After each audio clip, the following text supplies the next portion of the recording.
Hi friends, నేను మీ lucky world. ఈరోజైతే మన ఛానల్లో ఇంట్లోనే పాస్తా ఎలా చేయాలో నేర్చేసుకుందామండి. ముందుగానే కొన్ని పాస్తా తీసుకొని వాటిల్లో కొంచెం వాటర్ పోయాలి, అవి మునిగేంత వరకు. దాని తర్వాత కొంచెం సాల్ట్ వేసుకోవాలి. అండ్ ఇక్కడే ఇంకొక టిప్ ఉందండి.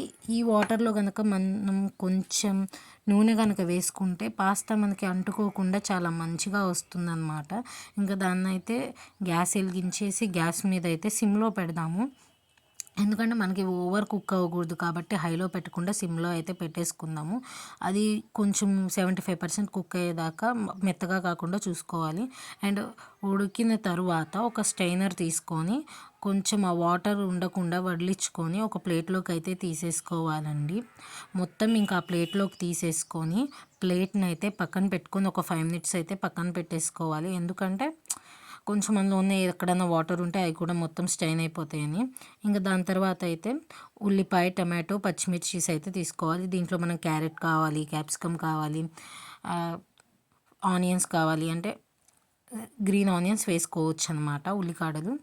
ఇంకా నేను తీసుకున్నవి అయితే కట్ చేసేసుకున్నానండి. ప్రజెంట్ నా దగ్గర మిగతావి ఏం లేవు కాబట్టి టమాటో, ఆనియన్స్, మిర్చి కట్ చేసుకున్నాను.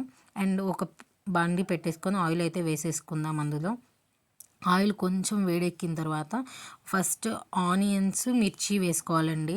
ఎందుకంటే టమాటోస్ వేసేస్తే ఆనియన్స్ అనేవి మెత్తగా అయిపోతాయి. అలా కాకుండా కొంచెం ఆనియన్స్ ఫ్రై అయిన తర్వాత మనం టమాటోస్ వేసుకుంటే ఆనియన్స్ కొంచెం ఫ్రైగా అనిపించి బాగా అనిపిస్తాయి అన్నమాట. ఇంకా ఆనియన్స్ కొంచెం వేగిన తర్వాత తీసుకున్న టమాటో అయితే అందులో వేసేసుకుందాం.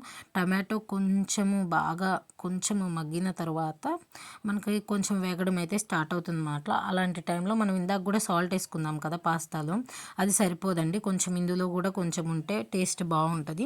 కొంచెం వేసుకోవాలి, మరీ ఎక్కువ వేసుకోకూడదు అనమాట. సాల్ట్ వేసుకొని తిప్పేసుకున్న తర్వాత ఇందులోకి అయితే మనము soya sauce, vinegar, red chilli sauce అయితే వేసుకుందామండి.